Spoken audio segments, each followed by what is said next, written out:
Le 2 octobre de chaque année, les Guinéens aux 4 coins du pays célèbrent en communion la fête anniversaire de l'accession de la Guinée à l'indépendance. Pour son 64e anniversaire, elle a connu une célébration sous tension. Les autorités, la voix du peuple et les jeunes de l'Axe, chacun de son côté a fêté à sa manière, ce qui n'est pas resté sans conséquences. Et ici, ça doit être fêté, que ce soit fêté dans l'union, que ce soit fêté dans la cohésion, mais que ce ne soit pas dans la division, comme nous l'avons vu. Et d'ailleurs, même des accrochages par endroits. Je pense qu'on ne méritait vraiment pas ça.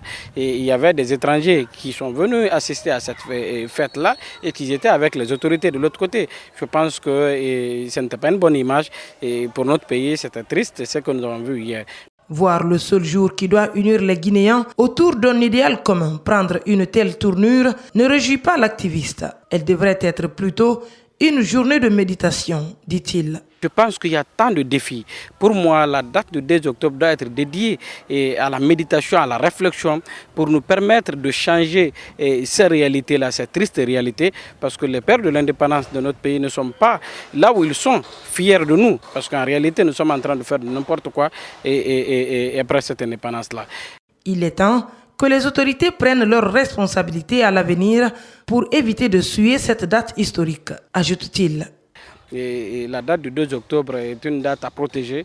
Nous devons tout faire pour nous mettre d'accord sur l'essentiel, pour sortir ce pays de son état actuel. C'est ce qui doit être aujourd'hui le défi, c'est ce qui doit être la préoccupation. Parce que être guinéen n'est pas seulement que fierté, mais aussi c'est une responsabilité.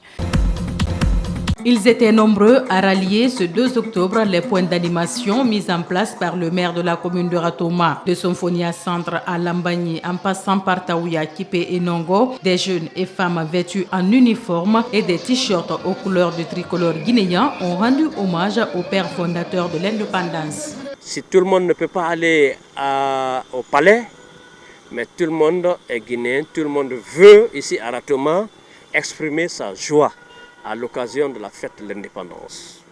Donc au niveau des ronds-points, au niveau des maisons des jeunes, nous avons organisé cette manifestation-là, des points d'animation, pour rendre hommage à nos pères fondateurs, à ceux-là, à nos prédécesseurs qui ont lutté pour qu'aujourd'hui nous soyons libres, nous soyons guinéens et que nous savourons cette liberté-là. L'initiative de célébrer cette fête nationale est soutenue par le directeur communal de la jeunesse et des citoyens de la commune.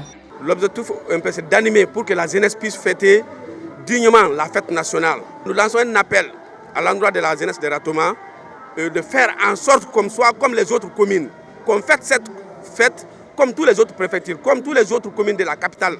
Aujourd'hui, nous, on a décidé de venir vers là parce que quand on mobilise les gens dans le quartier, on pourra faire beaucoup de choses. Le 2 octobre est un jour de joie pour tous les Guinéens, l'occasion pour le maire de Ratoma d'inviter les Guinéens à l'unité nationale, la consolidation de la paix pour bâtir la maison commune. Tout le monde met nos différences, ce qui nous désunit de côté et considérer ce qui nous unit. Chacun doit observer le sens élevé du civisme où chaque citoyen doit faire son devoir sans rien attendre des autres, a conclu le maire.